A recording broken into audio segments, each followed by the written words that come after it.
It is not a summer Wednesday. It is not a summer Wednesday if I can't do a show with my sister, Ashley Nicole Moss. Ashley, what's up? Welcome to Brother from Another. You excited? I'm so excited. How are you doing? We got the white memo today. We did not plan this, by the way, guys. No, you're straight up. You're straight up. You got the white. I kind of got off-white.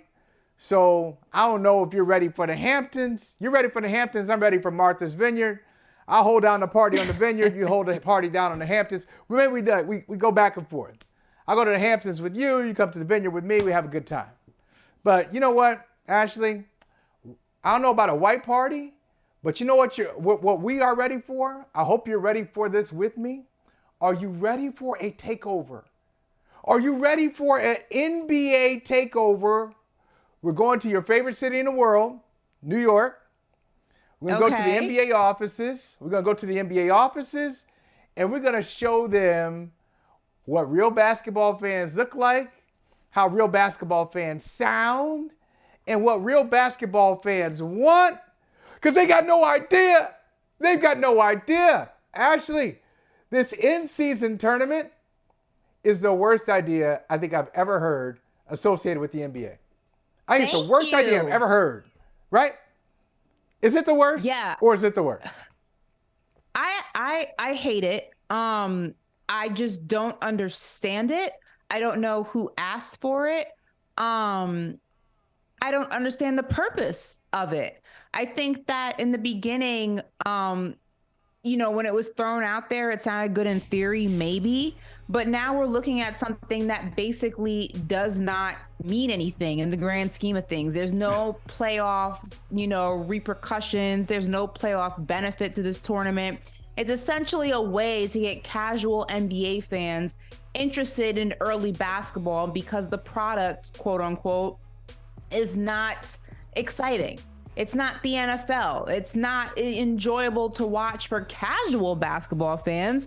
For fans like myself and fans like you and fans like Natalie and fans like a bunch of people, we thoroughly enjoy watching it from beginning to end. And we will be the first ones to say, listen, it's not the most exciting in November, December. I completely agree. But that doesn't mean that we have to go ahead and implement some sort of tournament that means absolutely nothing to make guys who, A, are getting paid a lot of money to care about the game that they play, and B, fans who aren't really invested in the sport to begin with, to want to watch the sport.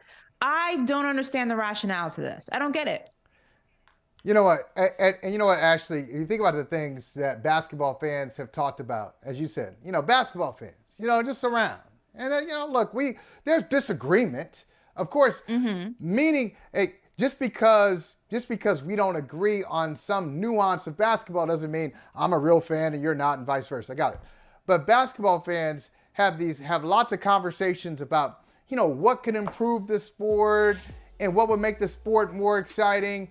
And I can tell you, honestly, this has never come up with any basketball fans that I've talked to. So I wonder what the hell's going on with the NBA office. Do y'all hire basketball people? Like, when you hire people at the NBA, you have to say this. I'm not going to make you name all 30 teams, but you better name 20. Name 20. If you can't name 20 teams and 3 players off each team, so you got to name 60 players in the NBA right now. If you can't do that, I don't want you working for me. I need you to understand the passion and the people that you're representing. That's right, Ashley. I'm with you. Okay. Let me throw some stuff in there too. Let me throw some stuff. Full disclosure, because a lot of people were very concerned for this young woman in the meme, or in this video rather. Full disclosure, this was an ad for a makeup company in Asia, and they were showcasing how it's waterproof. So no models were harmed, no young girls were harmed in the making of this video. Only in 2023 will somebody fix their fingers on Twitter to say, well, wait a minute, that's kind of funny, but I shouldn't be laughing because I think somebody was harmed. No! Come on. No, people thought I was promoting bullying, and I'm like, no, never me.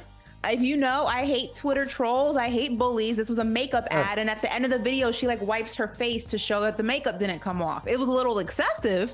Come on. But come on. Yeah. Anyway, people can't have fun. You know, it's tough to deal with real human beings. Okay, memes are more fun than real people. Anyway, I will say this: out of all the ideas that I've had, that I've heard in the NBA, I've heard we should go back to 2 officials rather than 3. I've heard that we should seed the playoffs 1 through 16 regardless of conference. I've heard that we should bring the Sonics back to Seattle. I'm on board. I've heard that we should take the little circle away, the circle out of the paint, and open it up. So too many people are just standing there trying to draw fouls, and it's messing up the game. It's putting people in danger. I've heard all sorts of things. You know, push back the 3-point line, eliminate the 3-point line. I've heard many ideas over the years. I've never heard about an in-season tournament. And Ashley, let me ask you a question. If you win this in-season tournament, do I celebrate that? Do I put that up?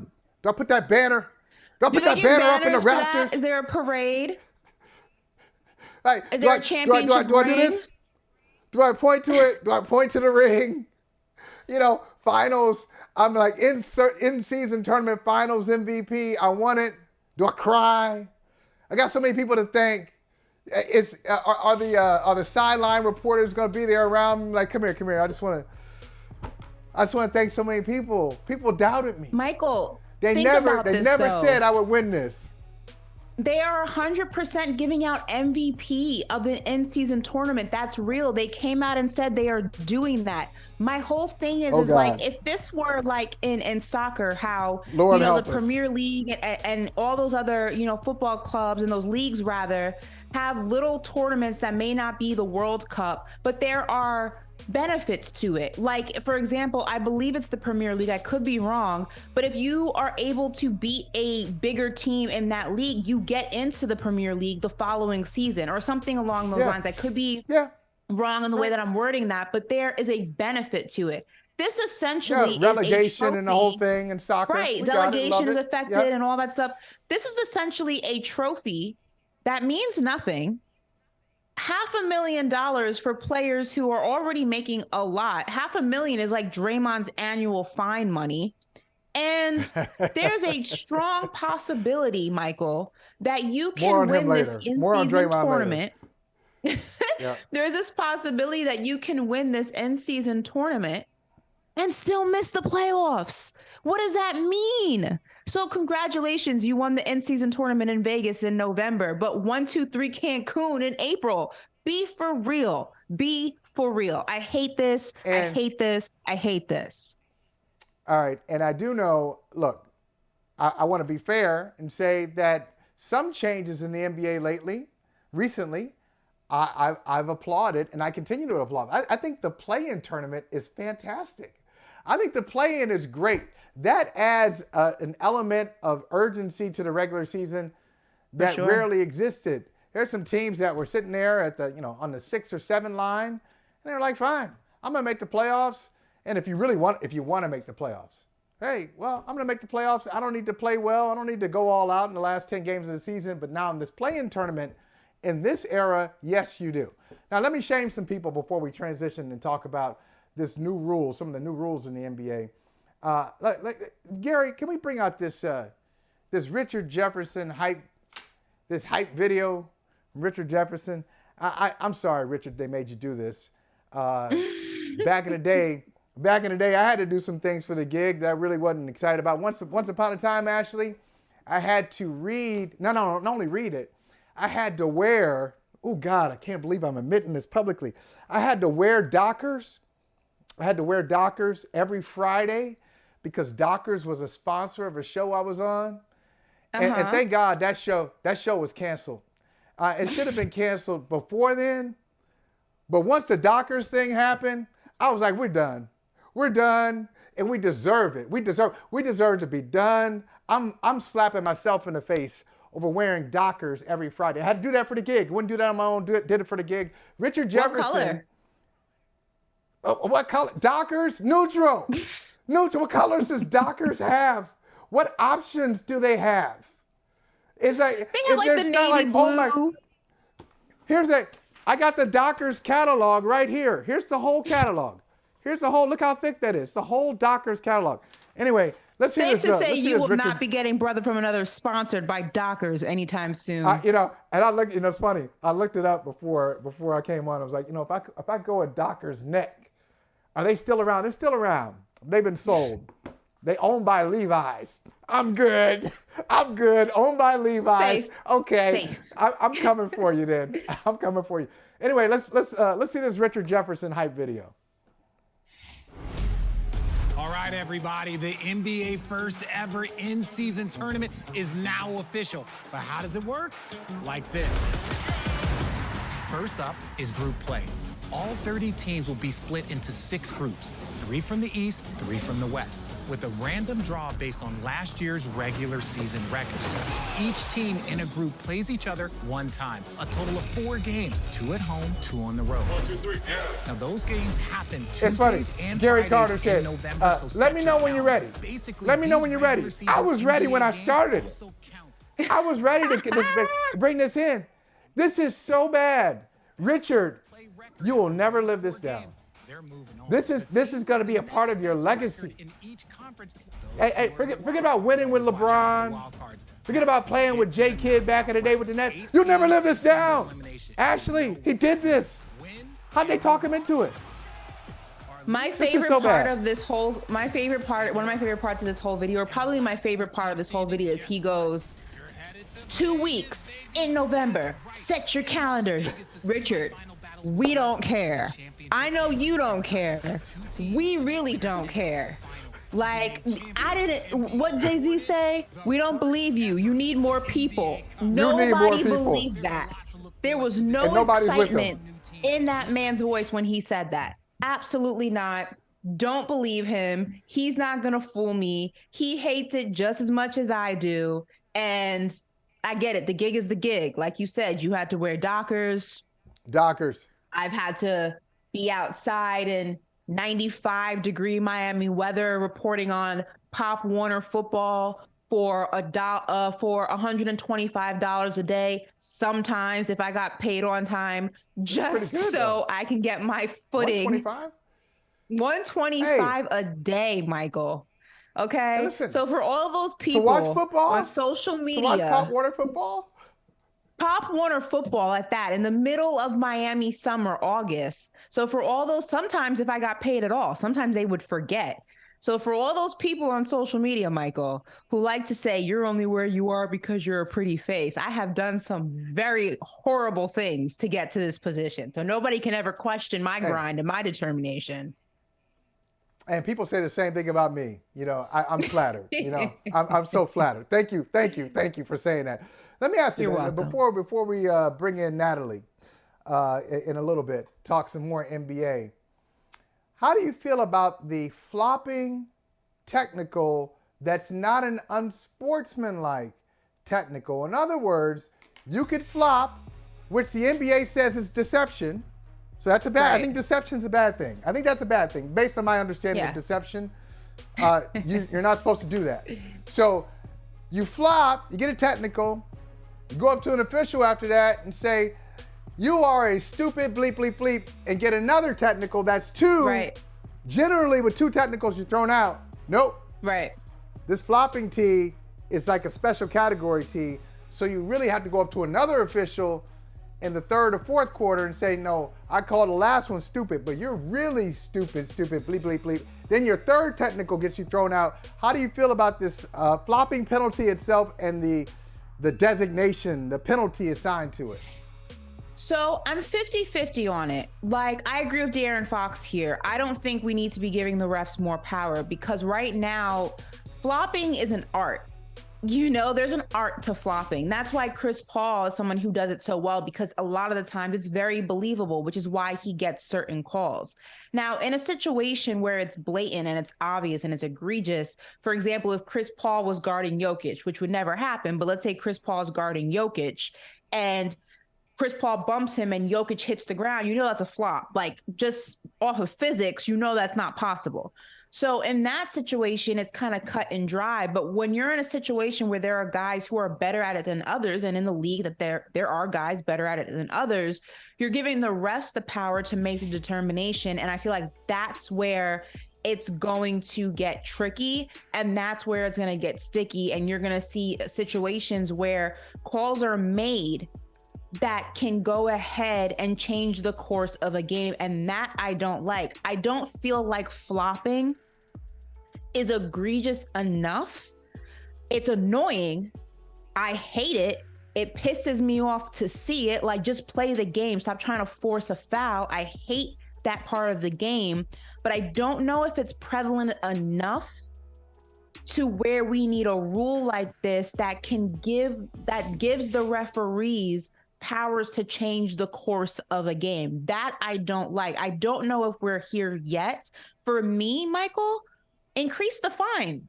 If you want to flop, it's going to cost you. Like, increase the fine that already exists for players, but giving the ref the opportunity to say, flop, not a flop, flop, not a flop. There's too much bias in that for me. And I don't know. It gets a little iffy. Well, I don't know, but like you said earlier, we were talking about the tournament. The in-season tournament at $500,000 for these guys, is that enough of an incentive? So if you increase the fine from 10 to 15 grand, 15 grand to 20, will that do it? Look, and I'm not saying it's a problem. This feels very 2017 to me. That, flopping, like a lot of people talk about it. Yeah, it's a vintage. Yeah, it's a vintage rule. It's not something that's been on my mind, but if you think it's that serious, NBA, well, then do make it an unsportsmanlike technical. Say, if you flop, that's a technical, and you got one more, and you're out of the game. At least it will cut it down, because what people want more than anything, it's not the money. They want the stage. So players want to play, and if you take them, right. if you're threatening to take them out of the game for flopping, and flopper brother number one right there, James Harden. And we can get an all flopping team here. Those guys will cut it down if they actually want to be on the court. I think that's how you should do it. Well, I love this headline. If we can go back to that headline for a second from The Athletic, where it says that the NBA flopping rule will work, but only with constant reinforcement. That's the key right there. And I think that's the biggest problem with referees in general. And this is not just the NBA, this is also with the NFL. I complain about this often, is that there is not a consistency.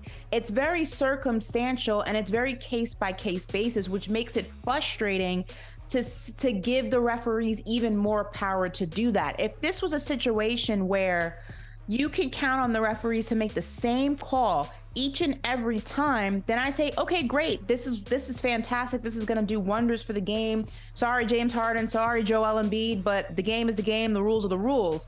But it's going to be too circumstantial and too much room for interpretation depending on the referee. What Scott Foster may think is a flop, this referee may not.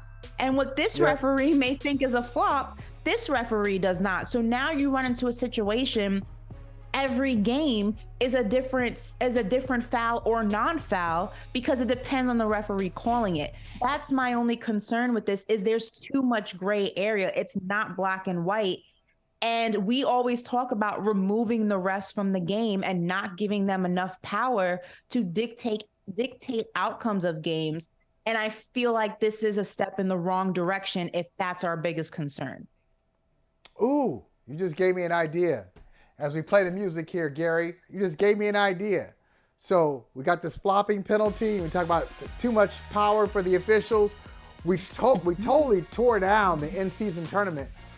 Let's have a game or a couple of games every year where the players take it to the park, call your own fouls, no officials on the court. We're going to go out, we're going to play, and then the fans will boo. Fans be like, no, there ain't no foul, man. Come on. You holding up the game. Players call their own foul.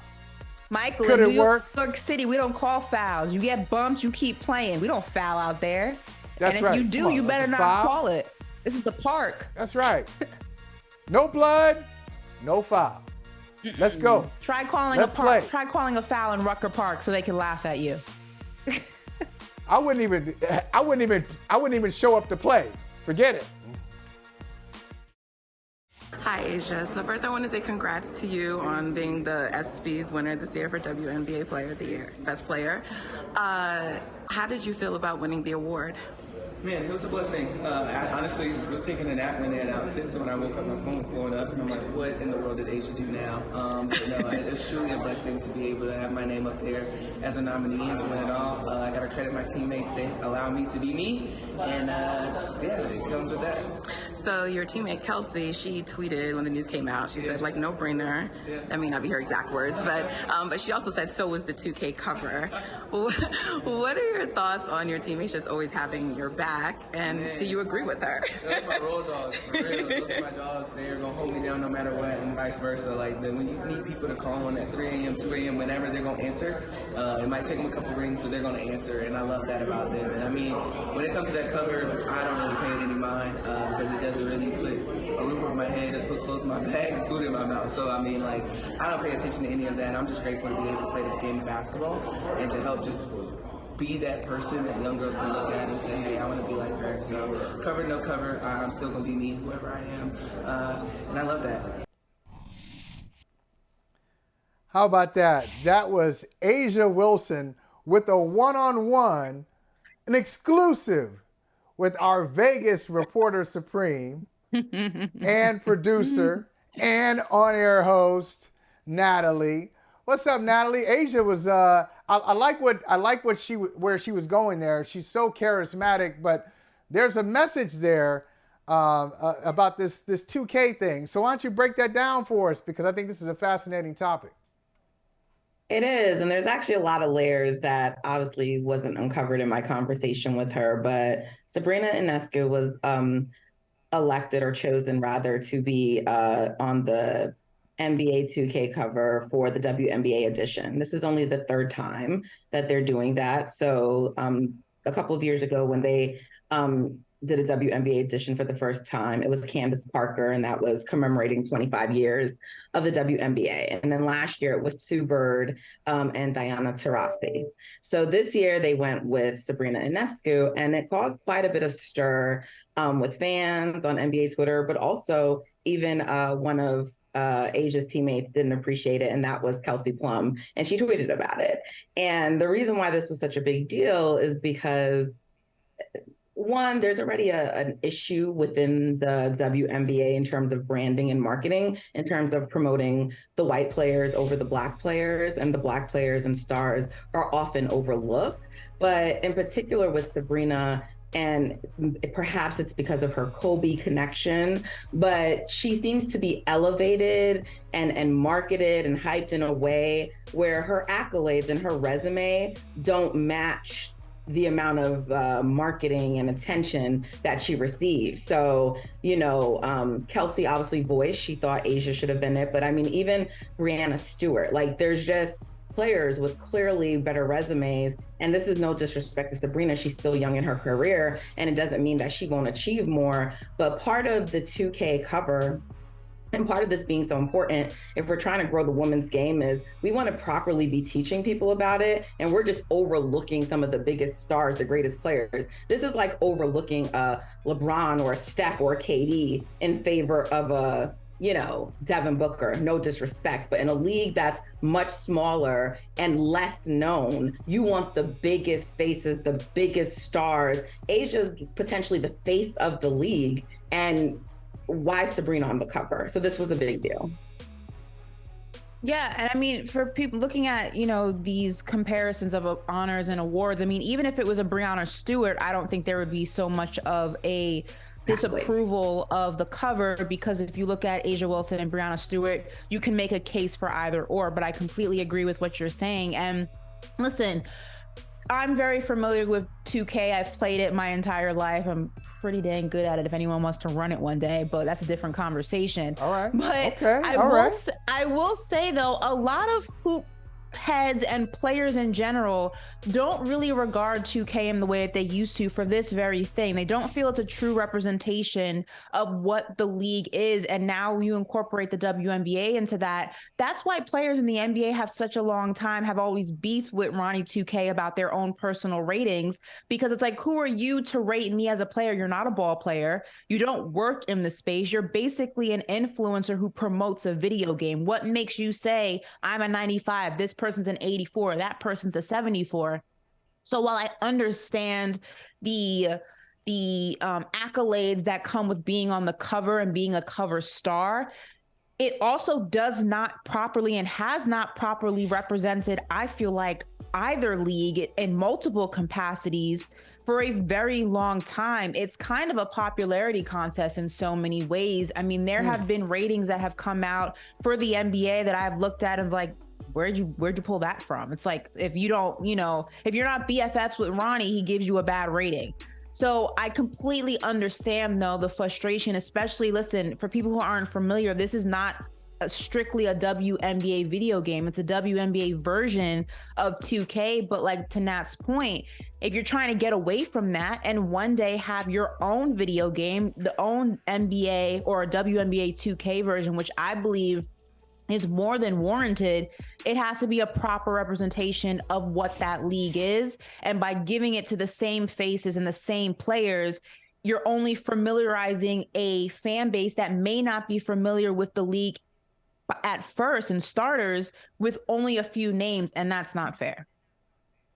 Yeah, I mean, the Aces just won a championship. Like, what are we doing with the MVP of the league? But I agree that if it was Breanna, like, it would not be an issue at all, right? I mean, the players voted her. If you put back up, or I think actually we have a tweet with actually the rank, so let's throw that up. But like the players for All-Star, like the same way that the NBA does, they rank the players. So they had like the players vote, the media vote, and then the fan vote. And I mean, the players had Breanna as 1 and Stewie and Asia as 2. So we know who the players deem as the top 2 in the league. That's where the media had it. And that's also where the fans had it. So look at the people who watch the W, the media who writes about it, and the players who play in it all have those as the top 2 players. Sabrina is nowhere up in those categories. And yet look at her, and she's making, the cover.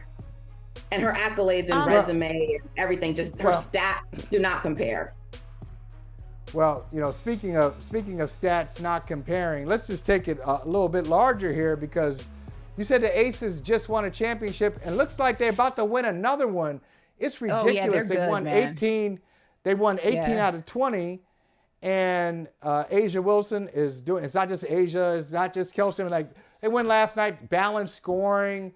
3 players, 20 points or more. I mean, it just, it seems like 3 years ago that their head coach had some issues and was suspended. That did not stop them at all. Natalie and goodness, Ashley. Oh my God. Wow, okay. I forgot their name. What's your names again? James? What is it? James Johnson? I don't know. I'll take it. Thank you. Well, they are the super team. They are the. But if you remember, are they the team to beat though? Are they the team to beat? You look at anybody and say there's no one even in their category right now. And how about New York? How about the Liberty? No, they're not. JA and I tried to tell you this in the summer. Right now, last night they beat the Mercury by 26 points. That's the 5th time this season they've beaten a team by 25 points or more. That doesn't even include when they beat the Minnesota Lynx by 24 points. And there's only 2 other teams in the WNBA all season that have won by such margins. You had Kelsey Plum, one of their 4 All-Stars, who just had a 40-point game the other night, made history because she shot like 78% from the field, highest ever. You have Chelsea Chelsea Gray, who's on track to become the second WNBA player to have a 50-40-90 season. Only Elena Delle Donne has done that. I mean, another all-star on the team. You have last night, Jackie Young was their leading scorer, their fourth all-star on the team, aside from Asia. So those are their 4 all-stars. They have an all-star at every spot. That's not even including Candace Parker, who didn't play last night and started off slow, but is now starting to heat up and look like the Candace Parker we know. This team, even the other night, Kelsey didn't play, Candace didn't play, and they're still steamrolling teams. I mean, they're here, they're at the top, and then there's everybody else. They're the real life monsters. That's what they are. You know, the Monstars and Looney Tunes with all the powers. That's basically what they are.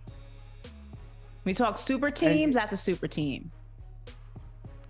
Well, and that was usually done by drafting. I just want to point that out and make it clear. This is not like some team that just traded and got, you know, they do have Chelsea that they traded for, and they just got Candace, but this is homegrown and built and developed. Well, when we have Tarika Foster Brasby, Connecticut Sun broadcaster on, I wonder how she sees Connecticut matching up with Vegas, because one of those 2 losses that Vegas has came at the hands. Connecticut Sun gave them hands. So we'll see. But let's switch gears. I want to talk about, speaking of giving hands, let's talk about Draymond Green. Good transition. Nice job. We're talking about Draymond. Anyway, I hate Draymond for this. We will never stop talking about this. All right, but really, Draymond and the war, it's not just Draymond, Natalie, it's the Warriors overall. If this makes sense, tell me if you agree with it. I think externally, there's a lot of external debate about what the Warriors have done, re-signing Draymond, shipping off Jordan Poole. They've shipped off a lot of young players over the last 2 years. Wiseman out, Baldwin out, and then Poole, another young guy who has put up some numbers for them. But internally, this has given them they have clarity, bringing in Chris Paul. I think they've had a fantastic offseason, underrated offseason. It's so good. Mike Dunleavy, I see you, brother. I see you. I like what they've done. What do you think? Yeah, I mean, listen, and Ashley, I'm sure honest, Nat. She frequents text NBA me when Chris Twitter. Paul got traded. Yeah, she frequents NBA Twitter with me, so everyone knows how I feel about Chris Paul. But that being said, you know, it's sort of like, people know I'm not a fan of LeBron James either. I may not be a fan of you, but I'm not going to say like he's not a great player, and I'm not going to say that about Chris Paul. That being said, I think there's a lot of reasons to caution the Chris Paul move because of his age, and also because we see that he hasn't made it through many postseasons, right? And that's really, I mean, that's not the only reason you need him, but like, if he's not going to make it through this postseason, then this move isn't going to be great. So I think that's why a lot of people are underrating it. But if, and that's always the question with Chris Paul, if they keep him healthy and can get him through the postseason, then yes, it's a high risk, high reward. Because the biggest issue that the Warriors have always had, and this is throughout the KD years, throughout all the years, has been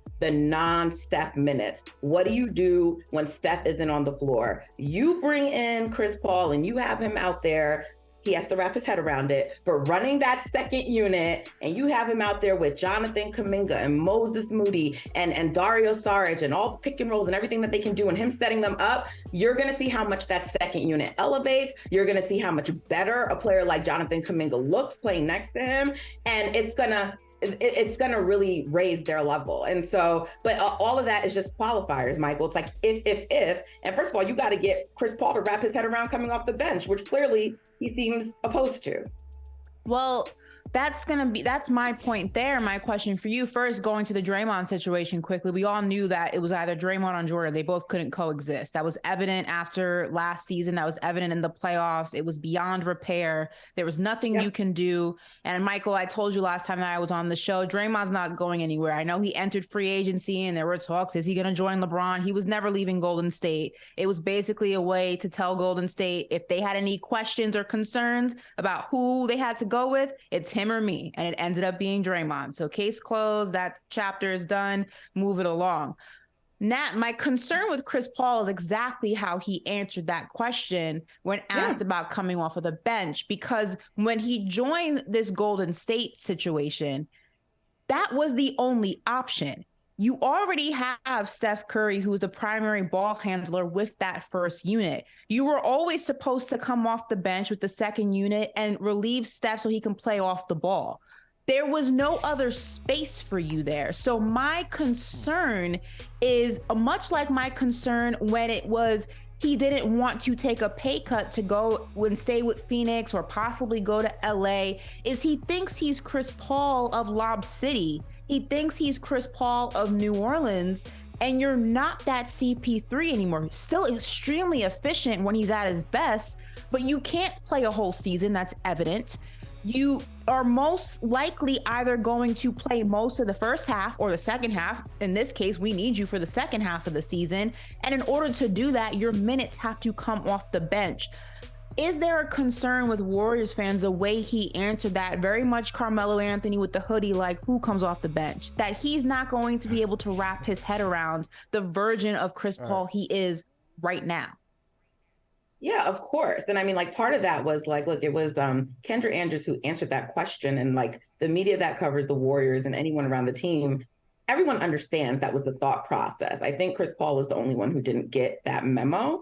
And so they've been very careful with their words and choosing and deferring. But, you know, Kerr is going to have an Andre Iguodala conversation. And look, by the way, Chris Paul, he's new to the team, unlike a Klay Thompson, but he's not the only player who pushed back against the idea of coming off the bench. That's all I'm going to say in returning. And so I think if like it really becomes a big deal, because look, you have to strike the balance of keeping CP3 happy, right? So you just had a disharmonious season. You don't want another one, but it's going to be something very silly. Like he plays the first few minutes and then comes off. So bulk of his time is with the bench. You know, at the end of the day, he's going to play starting level minutes. And I think if you understand Steve Kerr's philosophy, it's not about starting, it's about who's closing. And when they go super small, he will be with them to go small in that small lineup. You would move Kevon Looney to the bench and they would be lethal.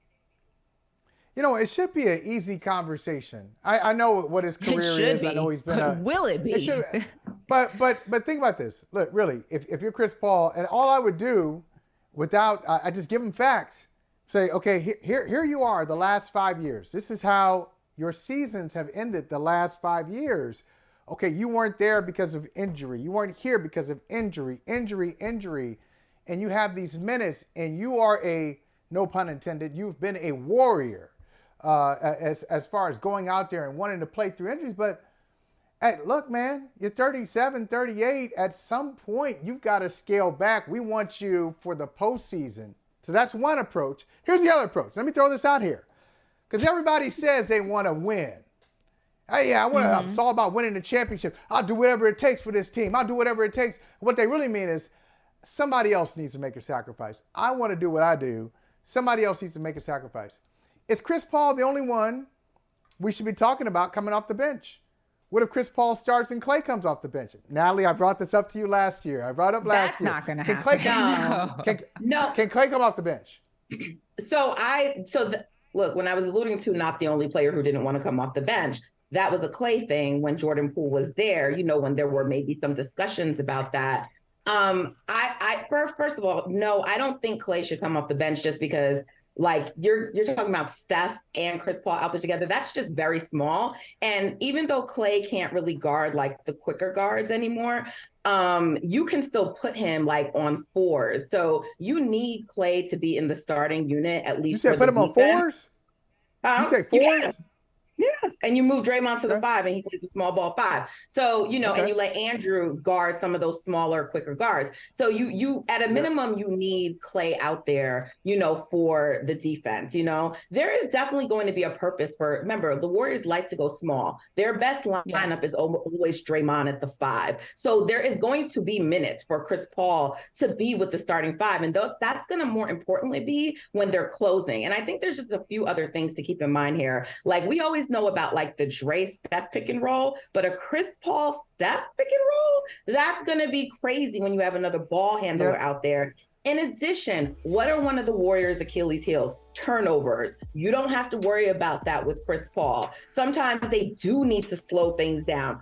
Who else better to do that than having Chris Paul out there? So it's not like we're saying he's just relegated to the bench, but the best version of Chris Paul for this team is going to be leading that second unit and playing in that small ball unit with the starters. Ultimately, he's still going to have starter minutes. He's still going to close. It's like, I don't understand what his aversion is. I mean, get over your ego. Yeah, well, you do. You know what it is. But anyway, that's it right there, though, Michael. That's it right there. Yeah. An ego. When you've been a star player your whole life, coming off of the bench is a tough pill to swallow. But like you said, the biggest issue for the Warriors has been somewhat solved with Chris Paul being there. And that is, how do we relieve Steph Curry of all these minutes that he has to play in order for this team to win? There's your answer. So now, Chris Paul, how bad do you want it? I'm a firm believer you never count out the Warriors in the West going into every season, especially not the Warriors that since they won their first championship in the Steph Curry era. You can never count them out. They're always in the equation. They're always in the conversation. Even more so, I believe, with a healthy Chris Paul managed the correct way, they have all the pieces that they need to go ahead and make it. The tension in the locker room's gone. That situation's out of the mix. Now you can focus on the task at hand, being a team. The chemistry's there. You found a solution for Steph Curry. Hopefully he can go ahead and have a nice, healthy, long season, maybe even load manage him a couple of those games. How bad do you want it, Chris Paul? The choice is yours. Well, listen. The formula's there. How bad do you want it? We could talk about this all day, Natalie. Great stuff. But I'll just say this. Jordan Poole is gone. But candidates to fight, the two biggest fight candidates on the Warriors are now Chris Paul and Draymond. I think those personality clashes are a real thing to watch for. And I got to talk to Jordan Poole while he was at Summer League, but I got to tell you, one of the funniest things that happened during that presser was someone asking him if he spoke to Draymond, and he completely just ignored the question, looked, and then went to the next question. So don't leave Jordan alone. He's been through enough. I love Jordan. He knows that, but I'm just saying, look, we don't need to go there. But yeah, it's the Chris Paul, Draymond, just those personalities. That's going to be really interesting to see. I wouldn't be surprised if something occurs. Yeah. Knock on wood. Let's not speak that into existence, guys. I know. Well, I listen, don't want it. we didn't speak anything into existence. They just are who they are. We're just going by what we see. Ashley, they're grown men. Natalie. They should be able to handle this. We're talking grown. They're over the age of 30. Get it together. Like fighters never retire. Like Michael. They never bullies. retire. You mean bullies? They don't. You mean bullies? They don't. Okay. They don't. They never retire. It's not a boys thing. It's a fighter spirit thing. It's not a gender thing. It's a spirit thing. It's a spirit. It is a boys thing. It's a gender thing, and it's a bully thing because he doesn't fight everybody. He doesn't fight everybody. Let's leave this that. This is true. This is a good point. It's a bully thing. I like that. We'll meet in the middle. It's a bully thing. All right, maybe Hard Knocks is not what it used to be, Ashley, but it's still pretty damn good. And people who say that, whatever is not what it used to be, generally they are misremembering what that thing was. They're being a little too overly nostalgic. People say that about Saturday Night Live. People say that about music today, movies today. It's not what it used to be. And they usually just come off sounding like they're relics. So Hard Knocks is good. It's good TV. And I remember the last time the Jets were on, it was so entertaining. You had Rex Ryan as the head coach. You had lots of little side stories going on. Antonio Cromartie was set up and asked to name his kids. And he named his kids. He named a bunch of them. They were all, if I remember correctly, they were all like 4 years old. He was like, yeah, this is my daughter. She's 4. My son's 4. I'm like, damn. Anyway, I digress. The Jets on Hard Knocks, I'm looking forward to it because of, first of all, it's New York. It's the Jets. No, and they got New that Jersey. guy right there. It's New Jersey. It's New York. Come on now. It's New Jersey. They represent, what's it say on the front? New York. It should They say represent New Jersey. New York. They pay New Jersey taxes for that stadium, and their training facilities in New Jersey, which also pays New Jersey taxes. So where are it most should of their say fans? New Jersey. Where are most of their fans? New Jersey. They got probably like 30% of their fans in Jersey. This is Queens. The Jets are representing Queens. Come on now. It's Queens in New Jersey. And Long Island. Come on now. Anyway, are you excited? New Jersey. You hate Jersey? Ashley Nicole Moss hates Jersey. Am I excited for Hard Knocks? Yes. Are you excited for it? No, I'm not overly excited. I'm not overly excited. I don't hate it. I think I kind of expected it to be the Jets. I don't feel like there was any other option. They were the talk of most of the offseason. Everyone was on Aaron Rodgers' watch. Even when we knew it was going to happen, everyone was on bated breath waiting for it to actually happen. The darkness retreat was trending on Twitter for like weeks. Ayahuasca was trending on Twitter. Shrooms was trending on Twitter. Aaron Rodgers is probably the most polarizing NFL quarterback right now. You never know what's going to come out of his mouth.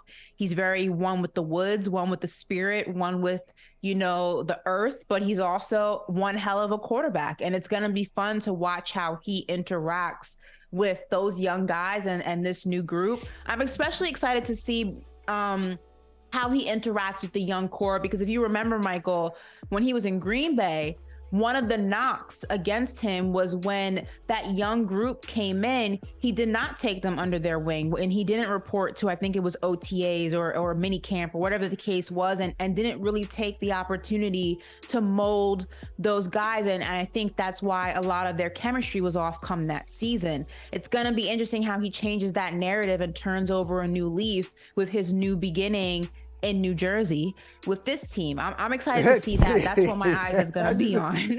Still, the Jersey shade is real. I mean, you just keep going out. But it's and somebody can figure this out for me. All right. But I'm just off the top of my head, I cannot think of a team that went on Hard Knocks and then went on to have this wildly successful season. Generally, Hard Knocks, your appearance on Hard Knocks, curse. It's a curse. That's probably, if you like what they've done there, that's generally your peak, and it all goes downhill from there. And like some of you can see coming. Like one year, the Browns. Oh yes. The Browns were on Hard Knocks, and it was hilarious because they had, first of all, they were terrible. I think it was Baker. I think Baker Mayfield was. I think that was his rookie year. Yes. And they had all these guys who wanted to be the head coach. So they had a head coach, O coordinator wanted to be the head coach. D coordinator was Greg Williams, I think at the time. He wanted to be the head coach. They hadn't won many games. It was just a disaster. And played out exactly the way you expected. Patrick Mahomes broke the Madden curse, so maybe the Jets can break the Hard Knocks curse. Do you think there will be a playoff? This is going to be a playoff season in New Jersey this year for your New York Jets? I do. I do think it's going to be a playoff. I do. Yes. Ooh. I do. Oh, Gary. Now, Michael, Gary. is this a Super Bowl team? Am I on the Super Bowl Jets train? No, I am not. I'm not that far deep into it. But I do think that this is a playoff team. Absolutely. My little stamp tells me it's July 12th. I see it right there. July 12th, 2023. This is my bets, your money. I will bet you. Put it out there. Bet the house. Okay. Bet the house. Bet the condo. Bet the apartment. If you're in New York, the studio. If you're in Jersey, I don't know, bet the swamplands, whatever. The Jets will not make the playoffs. They will not make the playoffs, the tournament, the postseason. Not happening. Whoa, there we go. That's a take. Clip that. All right, we got a bet. July 12th, you heard it here first. Not making the playoffs. How did you feel when James told you or someone told you that he wanted to be out of Philadelphia? Disappointed, but then again, I also understand, it's business. People make decisions, and and I'm more appreciative of the way he's handled the whole situation. We're going to be boys forever. Want him to come back, obviously, so we can go out and accomplish what we want, which is to win a championship. So hopefully that, his mindset can be changed. But other than that, I'm just so happy to be, it's fun. We close and we've grown since he got here, and that's what I'm excited about. And I'm excited to keep that friendship for the rest of our lives. Ashley, Joel Embiid, you say he's being nice, but you hate it. Why? What do you hate about it? Because he's not being honest. He's not being honest. You're pissed. I'd be pissed too. Like, yeah, we didn't accomplish what we were supposed to accomplish, but you can't run from the grind. You want out? You wanted here in the first place with me. You wanted to come to Philly. Now it's not working. Now you're gonna go ahead and ditch me like you ditched KD. Now it's not working for you. Now you want to go back to Houston. Now Houston's not interested in you. Now I'm your sloppy seconds, and you want to come back. Like, make up your mind. The grind is the grind. Hey, woo. Listen, I'm gonna say this. Hey, he's not being nice. Look, I think he is being honest. He doesn't want James Harden back. Like, James Harden, last year was probably their opportunity. James Harden is just going to decline. It's not going to get better. You're not going to win a championship with James. Go ahead and go somewhere else. And he's got a better shot. Whoever the replacement is for Harden, they got a better chance of winning with that guy. Anyway, he's not leaving, Michael. And I'll tell you, a guy who's not leaving, but a guy who's just a little confusing to me, Ja Morant. You see this story? His attorney, Ja Morant's attorney, is trying to use the stand your ground law. What Ja Morant admits that he punched a high school kid, a high school athlete at his crib. He admits that he punched him, but he's potentially using the problematic stand your ground defense, which I hate, and I think every state should wipe it out because it's just a joke. So Ja Morant, like, this dude, I don't get this dude, Ashley. He, on one hand, he'll say, I'm accountable, and then he'll come back and do something. Either him or his representatives will do things to make you wonder, do you actually get it? Do you get it? Come on, man. Don't use that defense. What do you think? I don't get it. I'm confused by this whole story. One, why are you hanging out with high school kids? Okay.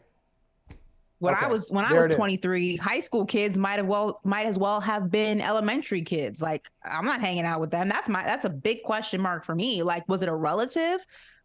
A cousin of a relative? I have questions. Well, that's the question. That's the question. And why is he hanging out with high school kids? Why? I think we know the answer. That's his mentality. Not quite right. Maybe. Michael. No, I'm saying, but really, he's immature. And once he figures that out, I think things will work out for him. But he's got 25 games to think about some increased maturity. We'll see. Thanks for hanging out, sister. We'll see you later. Hey, thank you for watching Brother from Another. If you haven't hit that subscribe button, go ahead and do that now. Don't forget, you can catch us 3 to 4 weekdays on PeacockTV.com and on Sirius XM Channel 85.